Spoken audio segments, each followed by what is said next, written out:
talking about fashion design internships, starting with the process of applying, interviewing, and actually getting the offer. This is my very first video, but actually what inspired me to start my own channel was the fact that when I was searching for internships and applying like crazy, I was losing confidence because I felt like there were no resources out there for fashion design students. There's so many different videos to watch, about fashion merchandising and styling and stuff like that, but nobody really has specific set of skills or like tips and stuff they could give you to help with applying for design. So it just kind of inspired me to want to be able to do that, since I actually just nailed my dream internship, so I want others to be able to do so as well. I'll actually be at Vineyard this summer as an apparel design intern, and I just figured I would share, my personal experience with you guys. So I think my number one piece of advice to people would be to start your own website. This may sound intimidating and foreign to some of you, but it's very important. I think it'll set you apart from most other applicants. I think it did so for myself. So a lot of other applicants may have PDF style forms of their portfolio or, whatever you may be sending in. Because for fashion students, it's way less about your resume and way more about your portfolio. So I'll talk about that later. But I think a website would definitely be the first place to start before you even begin applying to internships. So try Wix. Honestly, that's how I made mine, and it's the most user-friendly website out there to make websites. It does kind of give you a weird URL that, no one's gonna really stumble upon on Google or anything, because mine is like Wix site at my name dot blah blah blah, and it's just very long. So, but it is a good thing to be able to enter a link either on your resume, or if there's a space for you to do so on any application when you're applying for internships or jobs for that matter. So I would definitely recommend using Wix. And there's two options that they let you do. So there's like I don't know what it's called, like a pro editing option or the template option. They're both free. It's a free site. I actually decided to use a more complicated part of it because I feel like you can customize more, and it's still very user-friendly. It just takes a little bit longer because it doesn't automatically enter all the information for you. And as a design student, we have a lot of information to put on there. So mine actually just has a home page, and then a menu in the top corner where you can either go to my past work, so my designs, my digital work, my painting work, my drawing work, and then there's an about me page and my resume page as well. So that's great to be able to have that to enter a link when you're applying places. So that would be my number one advice. And probably my second would be to only apply for internships that you're super passionate about, because employers or future employers or recruiters or anyone in HR for that matter will be able to tell if you applied to 50 other internships and you had the same cover letter for each of them and just re-entered different companies' names. Towards the end of my internship search, I felt almost a little desperate, so I started reaching out to all these different companies that really weren't somewhere that I would love to work at. So keep that in mind when you're applying. If you wouldn't love to work there, unless you're really out of options, I wouldn't even try to apply. So at that point, I was just getting nervous, oh, what if I don't get this or that one? I'll need backups, and backups are always good, don't get me wrong, but really just shoot for places that are at least cohesive with your design aesthetic in order to convey to these people that you really are passionate and you really do want this job more than all these other people who are applying, because fashion design is very competitive, and it's such a big field with so little opportunity almost.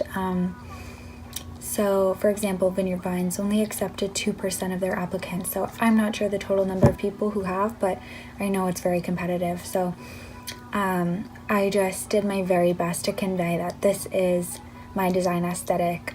This is where I'd love to be, where I'd love to stay, and I think that my lifestyle fits in with the brand. And if you can be able to describe that in a good way in either your cover letter, if they give you a chance to write an essay, write the essay. Don't ignore the boxes where you could do extra. If there's a list of questions you can answer, that's what they had at Vineyard Vines. So write that essay, write that cover letter, and make that website, definitely. So those would be my couple pieces of advice. And also, it was very hard for me because I feel like we get very little help as design students, very little reinforcement, and I just want everyone to know who's in this process, it takes forever for them to get back to you. So I was actually studying abroad last semester, and immediately when I got home I applied for Vineyard Vines, and the deadline was in January. You know it's competitive when the deadline is in January for the summer internship. So I made sure I was on that, and I had all of my stuff together and in line, and everything was organized, and I wanted to come across as passionate as I actually am about this. So make sure you don't get discouraged when they take a long time to get back to you. So and I didn't have anyone explain, the timeline to me. And even when you reach out to people, they don't get back to you and tell you, yep, they're going to take forever, so don't get discouraged. So I just wanted to convey that to people who are in the same position that I was, because I think that's important. Don't get discouraged. Just wait it out, but also follow up with people after you apply or after you interview.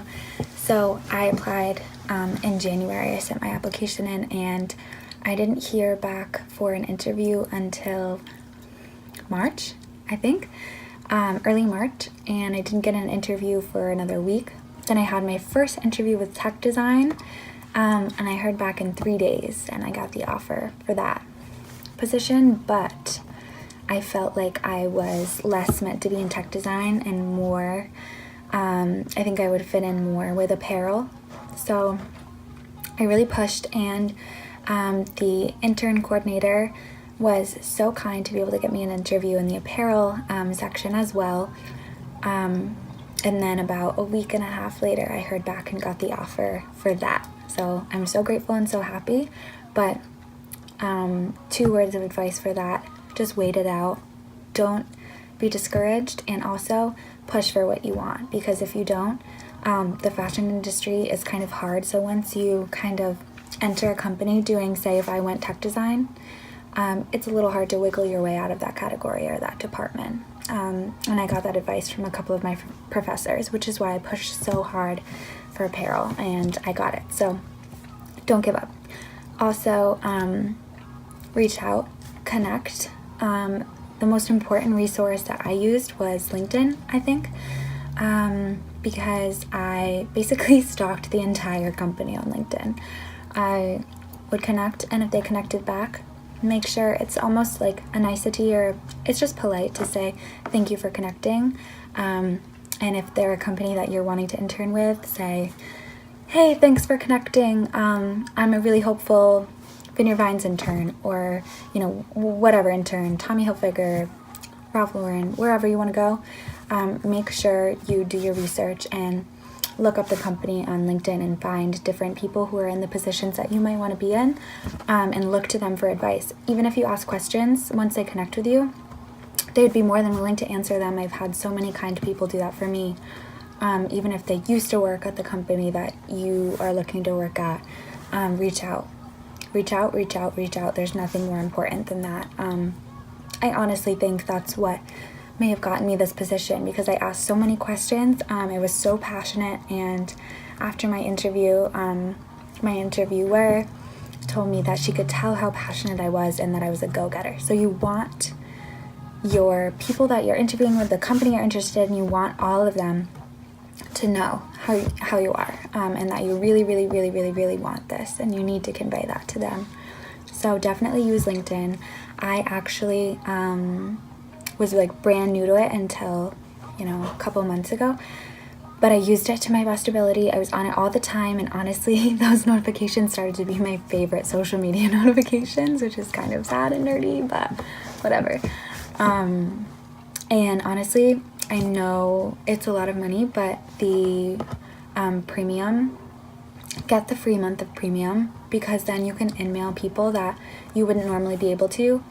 So say like, I think I in-mailed a couple of associate designers at Vineyard Vines that I wouldn't normally be able to if I didn't have the premium membership. And they may not see it, they may not respond. Don't get discouraged about that either. If people don't respond to you, it's kind of like secretive in the fashion industry. So there's going to be a lot of people that may not respond to you until after you get the position. But reach out and get that free premium membership. It's so worth it.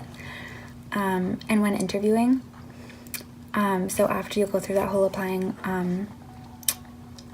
journey, it's hard, it's a lot of work, but do the work. And you'll probably receive either a call or an email from the company. I got an email from Vineyard Vines saying, if you're still interested, we'd love for you to interview at this time, on this day with this person. And if they don't ask you, if they don't tell you what person you're going to be interviewing with, ask, so you can do your research on them. Because my first interview I had was with someone in tech design, and I did my research on her, and at the end of the interview, this is like the most like best advice I could give you, is to ask them questions.